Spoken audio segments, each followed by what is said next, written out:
You don't know what a kit is, but you want to know what a kit is. Gunplapedia. Gundam GP02A Physalis. So GP02 is a prototype Gundam mobile suit from 0083 Stardust Memory. A couple years post 1 year war, relative era of peace, Zeon was defeated, reformed the Republic, but technology marches on. Mobile suits are the next hottest thing. The Federation then looks to Anaheim Electronics, as you do, to commission the next generation of crazy new prototype technology testbeds. The GP Gundam Development Project was kicked off. Among one of these early prototypes is the GP01, which is a general purpose escort suit, supposed to be the original Gundam and better in every way. And then the GP02, which took the design philosophy of tactical nuclear assaults. Yeah! Bit of a escalation there, but they went for it. The GP02 was designed from the ground up to be able to deliver a nuke to any target needed, then use its heavy armor, powerful thrusters, and massive fuck-off size shield with multiple cooling systems to survive the blast and heat and get back out of there. Now, nukes and mobile suits are nothing new. In the initial weeks of the 1 year war, Zaku's were throwing out nukes left and right. They had little handheld launchers and everything. The Federation was using nukes constantly to blow up colonies and other bullshit. The problem was, oftentimes you launch this nuke and you're not making it back out. That is what the GP02 is designed to do. Deliver this payload and still survive to deliver another one. It uses its big ol' nuclear bazooka to do just that. When not in use, half of which is stored in the shield, the other half on the backpack. So, this unit, as well as the GP01, its brother escort unit, were transported to the remote Torrington base in Australia for further practical pilot testing.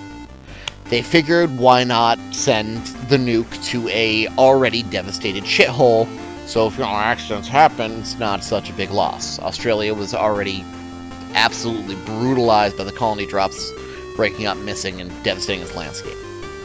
What's one more widespread disaster, right, you know? Well, as 0083 tells the story, the plans, ideas, and info about the GP project, including this big ol' nuclear bazooka, don't mind that, were leaked out to various factions, including Zeon holdouts still fanatically angry from how the war went. Thus, using a daring plan and caper, they sent an agent, the famed Nightmare of Solomon Anabogato, to go steal the damn thing and use it to nuke the shit out of the Federation in some sort of misbegotten revenge.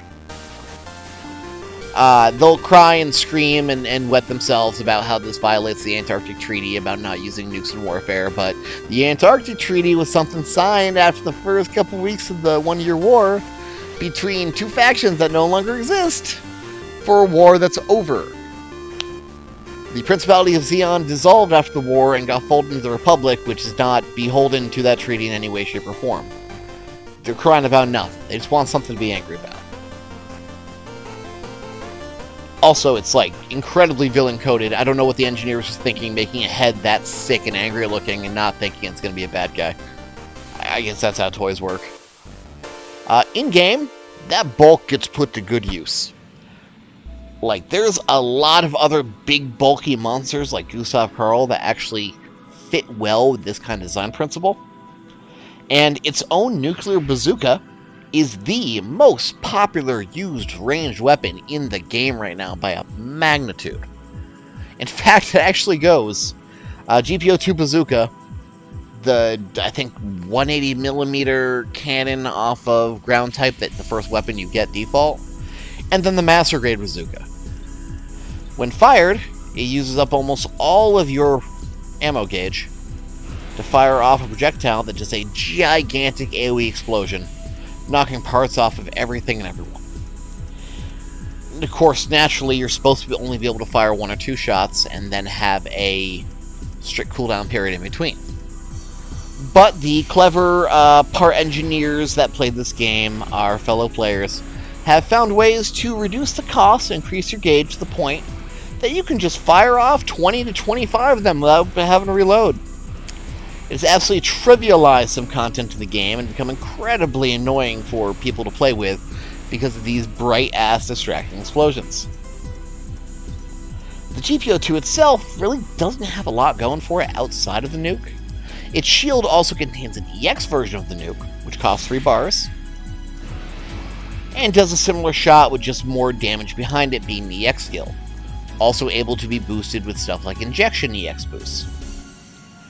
Otherwise, it has its head Vulcans and its beam saber, which is, true to the design principle of the suit itself. It didn't have a whole lot of defenses besides that goddamn nuke. It had one job, and it was going to do it. It's popular for a reason. Immensely popular. Freakishly popular. And I'm happy we have it in every breaker.